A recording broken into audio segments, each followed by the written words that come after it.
আল্লাহওয়ালারা করে গেছেন জীবন যাপন, সুন্নতের রঙে রঙিন ছিল তাদের কর্মজীবন। আলহামদুলিল্লাহি রাব্বিল আলামিন ওয়াসসালাতু ওয়াসসালামু আলা সাইয়্যিদিল মুরসালিন আম্মা বা'দ ফাআউযু বিল্লাহি মিনাশ শাইতানির রাজীম বিসমিল্লাহির রহমানির রহিম সালাতু ওয়াসসালামু আলাইকা ইয়া রাসূলুল্লাহ ওয়া আলা আলিকা ওয়া আসহাবিকা ইয়া হাবিবাল্লাহ সালাতু ওয়াসসালামু আলাইকা ইয়া নবিয়াল্লাহ ওয়া আলা আলিকা ওয়া আসহাবিকা ইয়া নূরাল্লাহ। আমাদের দর্শক শ্রোতা সকলকে জানাই আন্তরিক শুভেচ্ছা ও মোবারকবাদ। ধারাবাহিক অনুষ্ঠান বুজুর্গদের কর্মজীবন আপনাদের সামনে আরও একবার উপস্থিত হয়েছি। আসুন আমরা শুরুতেই দুরূদ শরীফ পাঠ করার ফজিলত সম্পর্কিত একটি হাদিসে মোবারকা শ্রবণ করি। ফিরদৌসুল আখবার কিতাবের ৮২১০ নম্বর হাদিসে মোবারকা, প্রিয় নবী সাল্লাল্লাহু আলাইহি ওয়াসাল্লাম ইরশাদ করেছেন, হে লোকেরা, কিয়ামতের দিনের ভয়াবহতা এবং হিসাব ও কিতাব থেকে সেই ব্যক্তি দ্রুত নাজাত পাবে যে দুনিয়াতে আমার প্রতি অধিক হারে দুরূদ শরীফ পাঠ করেছে। সুবহানাল্লাহ। সাল্লু আলাল হাবিব সাল্লাল্লাহু তাআলা আলা মুহাম্মদ সাল্লাল্লাহু তাআলা আলাইহি ওয়া আলিহি ওয়াসাল্লাম। আমাদের দর্শক শ্রোতা, হাদিস শরীফ, নিয়তুল মুমিনি খায়রুম মিন আমালি, মুসলমানের নিয়ত তার আমল অপেক্ষায় উত্তম। আসুন আমরা নিয়ত করি অনুষ্ঠানের শুরুতেই আল্লাহ তাআলা রাসূলের সন্তুষ্টির জন্য সওয়াব হাসিলের নিয়তে ইনশাআল্লাহ এই অনুষ্ঠানটি আমরা উপভোগ করব, যা শুনবো এর উপর আমরা আমল করব, অপরের নিকট পৌঁছে দেব। আমাদের দর্শক শ্রোতা, বুজুর্গদের কর্মজীবন অনুষ্ঠানে আমরা চেষ্টা করছি প্রতিটি পর্বের আলহামদুলিল্লাহ বুজুর্গ জীবন থেকে প্রত্যেক বুজুর্গানের দিন যারা রয়েছেন আমাদের, তাদের জীবনী বিভিন্ন ধরনের যে পেশাগুলোর মধ্য থেকে তারা তাদের জীবিকাকে নির্বাহ করেছেন, সেই পেশাগুলো হালাল পেশা এবং সেই পেশাগুলো যাতে করে আমরা আমাদের জীবনে সম্মানের সাথে, ইজ্জতের সাথে, বরকত এর চিন্তা রেখে আমরা করতে পারি, সে উদ্দেশ্যে আমরা এই আলোচনাগুলো করে থাকি। আজকেও একটি বিষয় নিয়ে আমরা আলোচনা করব, একটি পেশা নিয়ে আলোচনা করব ইনশাআল্লাহ। শুরুতে কিছু প্রারম্ভিক কথা, সেটা হচ্ছে ইসলাম ধর্মে আমরা জানি যে সুগন্ধি যে বিষয়টি রয়েছে সেটির একটি গুরুত্ব রয়েছে আলহামদুলিল্লাহ। প্রিয় নবী সাল্লাল্লাহু আলাইহি ওয়াসাল্লাম বিশেষত আতরকে শ্রেষ্ঠ তওফা উপহার হিসেবে আখ্যায়িত করেছেন। বরকতময় মাস রমজানুল মুবারক মাস যখন আসে তখন কিন্তু এটার একটা ব্যবহার অটোমেটিক বেড়ে যায়। মানুষ, মুসলমান ধর্মপ্রাণপ্রিয় যারা মুসলমান রয়েছে তারা এই সুন্নতের উপর আমল করে থাকে। আতর এই বিষয়টি এটা একটা আমাদের পরিচিত একটি বস্তু, যেটা আমরা অনেকেই এটাকে পছন্দ করে থাকি। কেন না করব আমরা, যেহেতু এটি আমাদের হুজুর সাল্লাল্লাহু আলাইহি ওয়াসাল্লামের সুন্নতে মুবারকা। মূলত আতর একটি আরবি শব্দ যার অর্থ হচ্ছে সুগন্ধি। সব ধরনের সুগন্ধিকে আরবি ভাষায় আতর বলা হয়। আমাদের যে দর্শক শ্রোতা, আতর আজ উন্নত যে আমাদের বিশ্ব রয়েছে, উন্নত যুগে এই সুগন্ধি ও পারফিউম তৈরি শুধুমাত্র শিল্প বা সায়েন্স না, বরং লাভজনক ইন্ডাস্ট্রি মর্যাদা অর্জন করেছে। আজ ইনশাআল্লাহ আমরা আতর পেশা নিয়ে আপনাদের সামনে ইনশাআল্লাহ কিতাব থেকে, বুজুর্গদের জীবনী থেকে আমরা কিছু আলোচনা করার চেষ্টা করব। শুরুতে আমি শামাইলে তিরমিজির মধ্যে একটি হাদিস শরীফ আপনাদের সামনে পাঠ করছি, যে হযরত সাইয়েদুনা আনাস বিন মালিক রাদিয়াল্লাহু তাআলা আনহু কে সুগন্ধি জাতীয় কোনো উপহার দিলে তিনি নিষেধ করতেন না। তো তিনি রাদিয়াল্লাহু তাআলা আনহু বলেন যে নবীদের সরদার হুজুর সাল্লাল্লাহু আলাইহি ওয়াসাল্লাম এর বরকতময় খেদমতে যখন উপহার হিসেবে কোনো সুগন্ধি পেশ করা হতো, তিনি সাল্লাল্লাহু আলাইহি ওয়াসাল্লাম কখনো ফেরত দিতেন না। সুবহানাল্লাহ। অর্থাৎ আল্লাহ রাসূল সাল্লাল্লাহু আলাইহি সাল্লামের দরবারে এটা খুবই পছন্দনীয় ছিলেন। এ বিষয়ে হযরত সাইয়েদুনা আবু হুরায়রা রাদিয়াল্লাহু তাআলা আনহু থেকেও বর্ণিত রয়েছে যে সাইয়্যিদুল মুরসালিন হুজুর সাল্লাল্লাহু আলাইহি সাল্লাম ইরশাদ করেছেন, যখন তোমার সামনে মিষ্টি জাতীয় কোনো কিছু পেশ করা হয় তখন তা থেকে কিছু খাও, আর যখন তোমার সামনে সুগন্ধি জাতীয় কিছু পেশ করা হয় তা থেকে কিছু লাগিয়ে নাও। সুবহানাল্লাহ। কত সুন্দর হাদিসে মুবারকা। দুটি বিষয় আমাদের মাশাআল্লাহ পুরো মুসলিম উম্মাহ যারা রয়েছেন সকলের কাছেই প্রিয়। মিষ্টি আমরা এটা আমাদের মধ্যে এটা বিশেষ করে আমাদের বাংলাদেশে প্রচলিত রয়েছে যে খাবারের পরে মিষ্টি খাওয়া সুন্নতে মোবারকা, এটা আমরা বলে থাকি। আল্লাহ রসুল সাল্লাল্লাহু আলাইহি সাল্লাম মিষ্টিকে পছন্দ করতেন। তো আল্লাহ রসুল সাল্লাল্লাহু আলাইহি সাল্লাম হাদিস থেকে স্পষ্ট হয়েছে যে মিষ্টি জাতীয় কোনো খাবার যেটা যখন আসে সেখান থেকে কিছু খাওয়ার জন্য আল্লাহ রসুল আমাদেরকে উৎসাহ প্রদান করেছেন। এবং বিশেষ করে আতর, যেটা আমরা আলোচনার বিষয়, যে আতরকেও আল্লাহ রসুল সাল্লাল্লাহু আলাইহি সাল্লাম যখন কেউ উপহার হিসেবে অথবা ব্যবহারের জন্য দেয়, সেটাকে সানন্দে সেটাকে ব্যবহার করার জন্য আল্লাহ রসুল উৎসাহ প্রদান করেছেন। মাদানী দর্শক শ্রোতা, মিশকাত শরীফের একটি হাদিসে মোবারকা, যে হাদিসের ব্যাখ্যায় মুফতি আহমদ ইয়ার খান নঈমী রহমাতুল্লাহ তাআলা আলাইহি বলেন যে ব্যবসায় অন্যান্য পেশার চেয়ে উচ্চতর পেশা, এবং ব্যবসার মধ্যে কিছু পেশা রয়েছে যেগুলো উত্তম পেশা। আমরা যে বিষয়টি আলোচনা করছি আতরের পেশা, আতর যারা বিক্রি করে, এই পেশাটি উত্তম কিনা। তো দেখা যায় যে প্রথমে শস্য বাণিজ্য, তারপরে হচ্ছে কাপড়, তারপরে বলা হয়েছে আতরের ব্যবসা হচ্ছে উত্তম। সুবহানাল্লাহ, মিরকাত শরীফের মধ্যে এই হাদিসের ব্যাখ্যাটি বর্ণিত রয়েছে। আমাদের যে দর্শক শ্রোতা, আমরা শুনলাম যে আতর ব্যবসাটা একটা উত্তম ব্যবসা। হ্যাঁ, তো এটা আমরা একটু চিন্তা করি, আমাদের সমাজের মধ্যে খুব কম সংখ্যক মানুষ এই ব্যবসাটা হয়তো বা করে থাকে। এই ব্যবসাটা যারা করে তাহলে বোঝা যাচ্ছে যে এটা একটা উত্তম ব্যবসা তারা পরিচালনা করছে, এবং তারা ওই উত্তম ব্যবসা হালাল রিজিক তারা অন্বেষণ করছে। আমাদের যে দর্শক শ্রোতা, যেহেতু এটা স্পষ্ট যে সরকার সাল্লাল্লাহু আলাইহি সাল্লাম সুগন্ধি পছন্দ করতেন এবং নিজে আতর উপহার গ্রহণ করতেন, তো অনেক বুজুর্গানে দিন রাহিমুল্লাহুল মুবিন, তো তারাও তো আল্লাহ রসুল সাল্লাল্লাহু আলাইহি সাল্লামকে অনুকরণ করেছেন। সাহাবায়ে কেরাম আলাইহিম রিদওয়ান, আউলিয়ায়ে কেরাম যারা রয়েছেন রাহিমুল্লাহুস সালাম, তো তারাও কিন্তু এই আতরকে পছন্দ করেছেন, এবং যুগ যুগ ধরে আলহামদুলিল্লাহ মুসলিম উম্মাহ সুগন্ধি আতরকে পছন্দ করছেন, কিয়ামত পর্যন্ত করবেন, কারণ এটা আমার নবীর সুন্নত মোবারকা, নবীর পছন্দনীয় জিনিস। তো কিতাবের মধ্যে এসেছে যে হযরত আব্বাস রাদিয়াল্লাহু তাআলা আনহু, যিনি হুজুর সাল্লাল্লাহু আলাইহি সাল্লামের চাচাজান ছিলেন, তো তার ব্যাপারে এসেছে তিনি একজন আতর ব্যবসায়ী ছিলেন। সুবহানাল্লাহ। তো হযরত আব্বাস রাদিয়াল্লাহু তাআলা আনহুর বিষয়ে না বললেই না, ওনার জীবনীতে আমরা কিছু যদি ঝলক দেই, প্রিয় নবী সাল্লাল্লাহু আলাইহি সাল্লামের সম্মানিত চাচা খাতামুল মুহাজিরিন হযরত সাইয়েদুনা আবুল ফজল আব্বাস বিন আব্দুল মুত্তালিব রাদিয়াল্লাহু তাআলা আনহু এর জন্ম ঐতিহাসিক হস্তি বাহিনীর ঘটনার পূর্বে হয়। তিনি বদরের যুদ্ধের পূর্বেই ঈমান গ্রহণ করেন, কিন্তু সঙ্গত কারণে মুসলমান হওয়ার বিষয়টি তিনি গোপন রাখেন। বদর যুদ্ধে কাফেররা জোরপূর্বক তাকে যুদ্ধে নিয়ে আসে। তিনার ইচ্ছা ছিল না এই যুদ্ধে অংশগ্রহণ করার। অতএব প্রিয় আকাশ সাল্লাল্লাহু আলাইহি সাল্লাম যখন তাকে বন্দি অবস্থায় নিয়ে আসা হলো, হুজুর সাল্লাল্লাহু আলাইহি সাল্লাম ওই বিজয়ী যুদ্ধে, বদরের যুদ্ধে, তো হুজুর সাল্লাল্লাহু আলাইহি সাল্লাম নিষেধ করলেন যে কোনো কাউকে যাতে হত্যা না করা হয় যারা বন্দী হয়। তো বললেন যে আব্বাসকেও যেন রাদিয়াল্লাহু তাআলা আনহু হত্যা না করে তাকে শেষ করে না দেওয়া হয়, কেননা হুজুর সাল্লাল্লাহু আলাইহি সাল্লাম স্পষ্ট করেন তাকে কাফেররা বাধ্য করেছিল। সেই যুদ্ধে তিনি বন্দী হয়েছিলেন এবং মুক্তিপণ দিয়ে তাকে মুক্ত করা হয়েছিল। সাহাবায়ে কেরাম আলাইহিম রিদওয়ান ও তার শান ও মর্যাদা সম্পর্কে অবগত ছিলেন। সকল সাহাবায়ে কেরাম তার ব্যাপারে জানতেন। সাহাবায়ে কেরাম সবসময় তার সাথে পরামর্শ করতেন এবং তার মতামত গ্রহণ করতেন। তিনি 88 বছর বয়সে তিনি ইন্তেকাল করেন। আমিরুল মুমিনিন হযরত সাইয়েদনা ওসমান গনি রাদিয়াল্লাহু তাআলা আনহু উনার জানাজার নামাজ পড়ান এবং জান্নাতুল বাকিতে দাফন করানো হয়। উনার বাণিজ্যিক জীবনে যদি আমরা দেখি, আলোকপাত কিতাবের মধ্যে এসেছে, তিনি রাদিয়াল্লাহু তাআলা আনহু একজন আতর এবং পাশাপাশি কাপড়ের ব্যবসায়ী ছিলেন।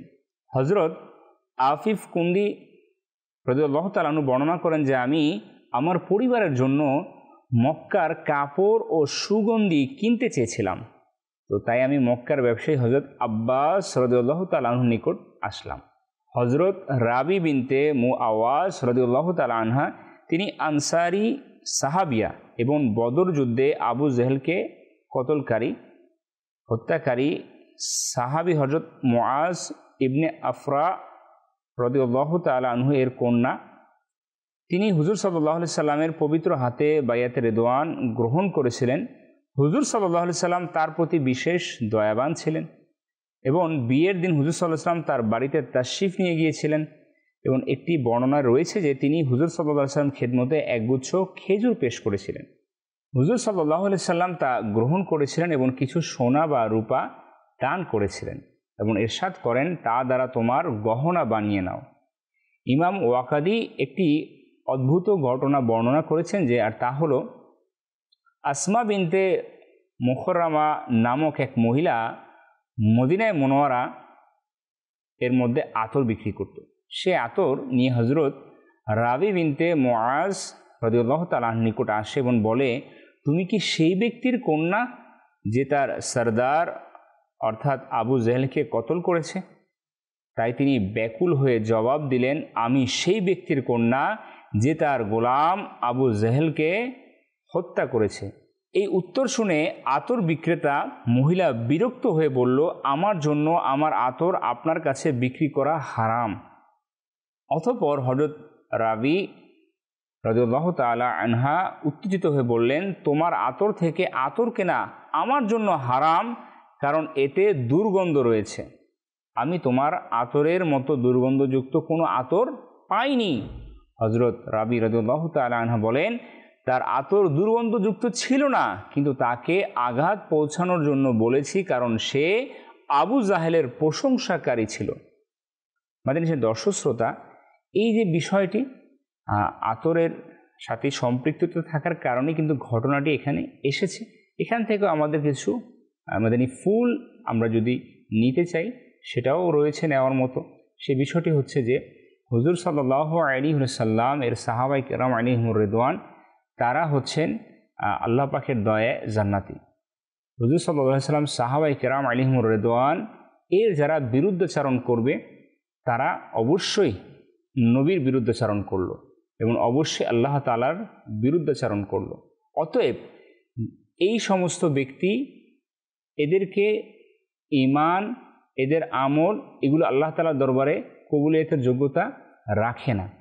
তো এদেরকে ঘৃণা করা এটাও আমাদের দায়িত্ব, যেটা আমরা এই সাহাবিয়া রাদিয়াল্লাহু তাআলা আনহার জীবনী থেকে দেখলাম। তিনি ওই আতর বিক্রেতাকে তিনি বয়কট করেছিলেন, তাকে সেখান থেকে তার বিক্রিত আতরকে তিনি দুর্গন্ধ বলে আখ্যায়িত করেছিলেন, কেননা তিনি নবীর দুশমন, আল্লাহ তাআলার দুশমন আবু জাহেলের প্রশংসাকারী ছিল। তো এটাও আমাদের মাথায় রাখতে হবে, যারা আল্লাহ রাসূলের দুশমন, সে যেই হোক, অমুসলিম হোক, মুসলমানের মধ্যে যদি লেবাসদারি হয়েও যদি আল্লাহ রাসূলের দুশমনই হয়, তাহলে সে আমারও দুশমন। এটা আমাদেরকে মাথায় রাখতে হবে। আমাদের সে দর্শক শ্রোতা, আমরা শুনছিলাম যে আতর পেশা, এই বিষয়ে আমরা আলোকপাত করছি। আলহামদুলিল্লাহ, দাওয়াত ইসলামের যিনি প্রতিষ্ঠাতা আমির আহলে সুন্নাত শাইখে তরিকত আবু বিলাল মোহাম্মদ ইলিয়াস আত্তার কাদরি দামাত বারকাতুল আলিয়া, তিনার সম্পর্কে যদি বলি, আমরা সকলেই জানি তার উপনাম হচ্ছে আত্তার। আত্তার এটা অর্থই হচ্ছে আতর বিক্রেতা। কিভাবে এই উপনাম যুক্ত হলো আসুন সে ব্যাপারে আমরা জানব। তো আমির আহলে সুন্নাতকে জিজ্ঞাসা করা হলে তিনি উত্তর দিলেন। ওনাকে জিজ্ঞাসা করা ছিল কিভাবে আপনার নাম আত্তার হলো, তো তিনি বললেন যে মাদানী মুযাক্কারার মধ্যে এই বিষয়টি ওনাকে প্রশ্ন করা হয়েছিল। তিনি বলেন, আমি কিভাবে আত্তার হলাম, এটিও একটি আকর্ষণীয় ঘটনা। আমি তখন নূর মসজিদ, যেটা হচ্ছে বাবুল মদিনার মধ্যে, কাগজি বাজারের মধ্যে, তো সেখানে তিনি দামাত বারকাতুল আলিয়া ইমামতি করতেন। তখনও দাওয়াত ইসলামে তিনি কার্যক্রম শুরু করেননি। তো তিনি বলেন যে আমার শায়েরি, ইসলামিক কাব্য রচনা বা চর্চার প্রতি ভালোবাসা, সেই সময় থেকে আমি গাউসে পাকের শানে একটি সম্মানসূচক কাব্য রচনা করি। তারপর আমি কোনোভাবে সম্ভবত 30 টাকায় 1000টি সুন্দর ফ্রেমযুক্ত কাগজে সেটা ছাপাই, যাতে আমি সেগুলো বিনামূল্যে বিতরণ করতে পারি। একবার এক শেভ করা দাড়ি মুন্ডিত যুবক আমাকে খুঁজতে খুঁজতে নূর মসজিদে এসে আমার কাছে এই কাগজ চাইল। তো আমি তাকে আমার ছোট্ট রুমে বসালাম এবং তাকে নেকির দাওয়াত দিতে গিয়ে বললাম, এই সময় আমি জানতে পারি যে তার একটি হোলসেল বা পাইকারি আতরের ব্যবসা আছে। আমি আতর লাগাতে খুব পছন্দ করতাম, তো তাই আমি তাকে আমার প্যাশন বা ইচ্ছার কথা বললাম, সুতরাং সে আমাকে তার দোকানের ঠিকানা বলল। আমি যখন তার দোকানে আতর কিনতে গেলাম, আমার কাছে দাম অনেক সস্তা মনে হলো। আমি কিছু খালি বোতল কিনলাম এবং পাইকারিতে কিছু আতর কেনার পর সেই বোতল ভরে আতর বিক্রি শুরু করলাম। মাশাআল্লাহ, আতরের কাজ করার কারণে আমি আমার উপনাম আত্তার রেখেছি এবং এভাবে আমি আত্তার হিসেবে পরিচিত হয়েছি। তবে এই নামের সাথে একজন মহান বুজুর্গ, যিনি তাজকিরাতুল আউলিয়া এর কিতাবের মধ্যে যিনি লেখক হযরত সাইয়েদনা শেখ ফরিদউদ্দীন আত্তার রহমাতুল্লাহ তাআলা, তার নামের নিসবত বরকতময় সম্পর্ক রয়েছে। মাদানী চ্যানেলের দর্শক শ্রোতা, আমরা শুনলাম যে শাইখে তরিকত আমিরে আহলে সুন্নত আবু বিলাল মোহাম্মদ ইলিয়াস আত্তার কাদরি দামাত বারকাতুল আলিয়ার আত্তার নামের যে নিসবত সম্পৃক্ততা রয়েছে মাশাআল্লাহ। আর এই আত্তারের সুবাস সুগন্ধময়, যেটা আলহামদুলিল্লাহ তার লক্ষ লক্ষ মুরিদান যারা আত্তারি লাগিয়ে মাশাআল্লাহ নিজেকে পরিচিত করে গর্ববোধ করছে মাশাআল্লাহ। তো তার সেই উপনাম আত্তারের ব্যাপারে আজকে আমরা শুনতে পারলাম। এটাও জানলাম যে আমির আহলে সুন্নত আতরের ব্যবসা তিনি করেছেন, আতরের পেশাকে নিজেকে জীবিকা নির্বাহের জন্য তিনি পরিচালনা করেছেন। আমাদের যে দর্শক শ্রোতা, একটু যদি এখানে খেয়াল করি এই ঘটনার মধ্যে, আমির আহলে সুন্নত কিন্তু মাশাআল্লাহ দেখুন এখানে হালাল ব্যবসা, যে ব্যবসাটি তিনি নির্বাচন করেছেন, হ্যাঁ, কত সুন্দর। হ্যাঁ, আমরা অনেক সময় চিন্তা করি এটা কি আমার সাথে যায় কি যায় না। এখন আমরা অনেক সময় চিন্তা না করে অনেক কিছুতে আমরা ইনভেস্টমেন্ট করে ফেলি। হ্যাঁ, এটা আসলে চিন্তার বিষয় যে আমাদেরকে উচিত যে হালাল ব্যবসা, সেটা যদি সম্মান এর ব্যাপারে আমরা যদি চিন্তা করি, সম্মান আল্লাহ তাআলার তরফ থেকে চলে আসে, আল্লাহ তাআলা সম্মানকে বৃদ্ধি করে দেয়। আজ আমির আহলে সুন্নতের সম্মানের দিকে যদি আমরা তাকাই, পুরো দুনিয়া জুড়ে আত্তার আত্তার, হ্যাঁ, সবাই জপছে ওনাকে, এটা আল্লাহ পাক ওনার ইজ্জত সম্মানকে বাড়িয়ে দিয়েছে। মাদানী চ্যানেলের দর্শক শ্রোতা, সুগন্ধি বা আতরের ব্যবহার যুগের পর যুগ আলহামদুলিল্লাহ মানুষের জীবনে একটি বড় অংশ হয়ে আসছে। মানুষ এটিকে পছন্দ করছে। বাংলাদেশে সর্বদা বিভিন্ন আতর, পারফিউম এর ব্যবহার হয়ে আসছে।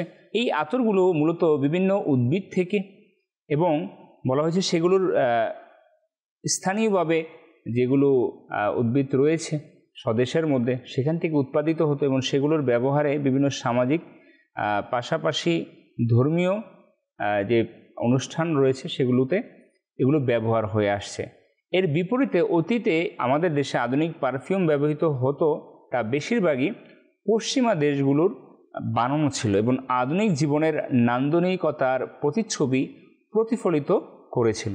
কয়েক বছর ধরে বাংলাদেশ, বিশেষ করে শহরাঞ্চলে আতর, সুগন্ধি এবং পারফিউম সম্পর্কে জনসাধারণের ধারণা যথেষ্ট পরিবর্তিত হয়েছে। বাংলাদেশের স্থানীয় পারফিউম শিল্প উন্নয়নের পথে। বাংলাদেশ পারফিউম ব্যবসায় ভবিষ্যৎ কী হবে, এই প্রশ্নের উত্তর হলো বাংলাদেশের পারফিউম এক বিশাল বাজার দখল করেছে এবং পারফিউম ব্যবহার করেন এমন ভোক্তার বা ক্রেতারও অভাব নেই। এই জন্য এই বাজার দ্রুত গতিতে বাড়ছে। আমার এই ইনফরমেশনগুলো দেওয়ার উদ্দেশ্য হচ্ছে এটাই মাদানী চ্যানেলের দর্শক শ্রোতা, যেহেতু আমাদের উদ্দেশ্য হচ্ছে বুজুর্গদের যে পেশা কর্মজীবন, তাদের জীবন আলোকপাতের মাধ্যমে যাতে করে আমরা কিছু শিখতে পারি এবং আমরা যাতে করে এটা আমাদের জীবনে বাস্তবায়িত করতে পারি। তো এই ব্যবসা, আতরের যে পেশা, এটা পারফিউম এখন আমাদের আতর এই বিষয়টা একেবারে সম্পৃক্ত হয়ে গিয়েছে। অনেকে পারফিউমকে পছন্দ করেন, অনেকে আতরকে পছন্দ করেন। এখন বাজারের মধ্যে দেখা যাচ্ছে আতর ও পারফিউম আকারে চলে এসেছে। তো এখন বিষয়টি হচ্ছে যারা আমরা চাইলে, যারা আমরা ব্যবসায়ের চিন্তা ভাবনা করছি, আমরা কিন্তু আতরের পেশাটাকেও আমরা চাইলে আমাদের জীবিকা নির্বাহের জন্য নিয়ে আসতে পারি। মাদানী চ্যানেলের দর্শক শ্রোতা, এখন আমরা একটি বিষয় জানবো, সেটি হচ্ছে অনেক সময় আতর বিক্রেতা পেশা যাদের রয়েছে তাদেরকে অনেক সময় কাস্টমার অনেক প্রশ্ন করে থাকে, উত্তর কীরূপ হওয়া চাই। কেননা আমাদের ব্যবসা, ক্রয় বিক্রয়, কথা বলার ধরন, এই সব কিছু আমাদের ব্যবসার বরকত এবং আমাদের ব্যবসায় হালাল এই বিষয়গুলো নির্ভর করবে। বলা হয়েছে কাস্টমার অথবা গ্রাহকরা প্রায় জিজ্ঞাসা করে এই গন্ধ অর্থাৎ আতর অথবা পারফিউমের যে সুঘ্রাণটা এটা কতক্ষণ থাকবে। যে বলা হয়েছে উত্তরে এটি 10 বা 12 ঘন্টা থাকবে, এটা বলা কেমন। অনেক সময় বিক্রেতা যদি এই কথা বলে থাকে, তো অনেক ব্যক্তি গন্ধ স্থায়ী হওয়ার ব্যাপারে এত বেশি অতিরঞ্জিত করে যে কাপড় ধোয়ার পরও এই গন্ধ যাবে না। এইভাবে অনেক বিক্রেতা বলে থাকে।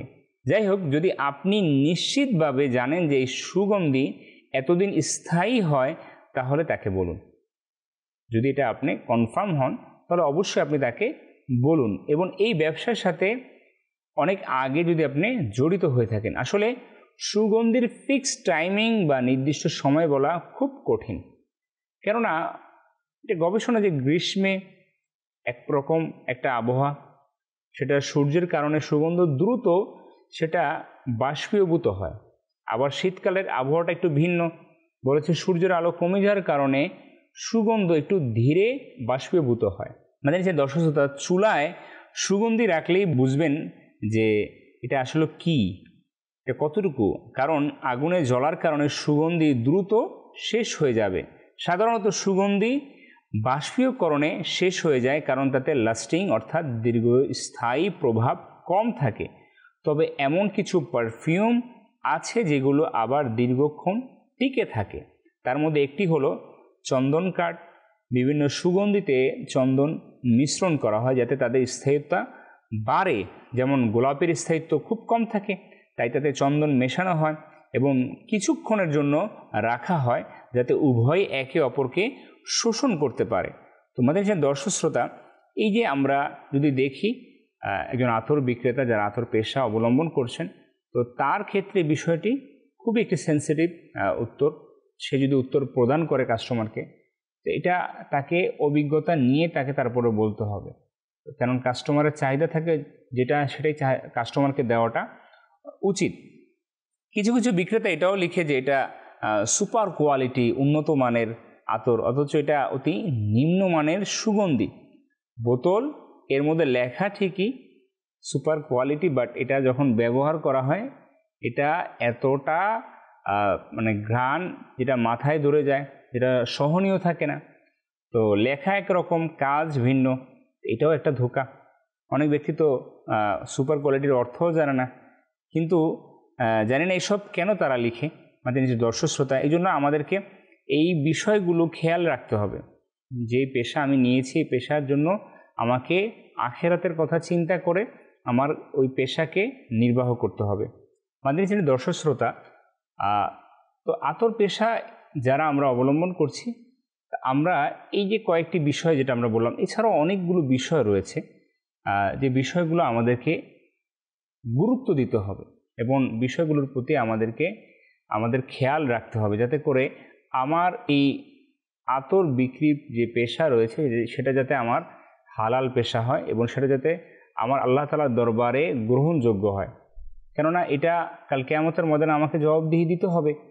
এরকম আজ আমাদের সমাজের মধ্যে যারা এই ব্যবসা, এই পেশায় যারা নিযুক্ত রয়েছেন, তারা এই বিষয়গুলো খেয়াল রাখবেন। যারা আজকে আমাদের এই অনুষ্ঠান শুনেছেন যে আতরের ব্যবসা আপনি করছেন ঠিকই, কিন্তু এমন কোনো কাজ আপনি করছেন না তো যে কাজটার মাধ্যমে আপনি আপনার ভোক্তাকে, আপনার ক্রেতাকে আপনি ধোঁকা দিচ্ছেন। হ্যাঁ, তো এই বিষয়গুলোকে যদি আপনি খেয়াল রাখতে পারেন তাহলে এই পেশাটা আপনার জন্য উত্তম হবে। কেননা আমরা পূর্বেই শুনেছি যে উত্তম পেশাগুলোর মধ্যে একটি পেশা হচ্ছে আতর পেশা, আতর বিক্রির পেশা। তো আমাদের সে দর্শক শ্রোতা, আমরা আজকে যে পেশার ব্যাপারে জানলাম, আতর পেশা, আমরা শুনলাম যে হযরত সাইয়েদনা আব্বাস রাদিয়াল্লাহু তাআলা আনহু তিনি স্বয়ং এই পেশায় তিনার জীবিকা নির্বাহ করেছেন। পাশাপাশি অসংখ্য বুজুর্গানে দিনের স্বয়ং এই জামানার যিনি মাশাআল্লাহ রুহানি ব্যক্তিত্ব আমির আহলে সুন্নত, তিনি এই পেশাকে নির্বাচিত করেছেন জীবিকা নির্বাহের জন্য। অতএব এই পেশাটি খুবই একটি চমৎকার উত্তম পেশা রয়েছে।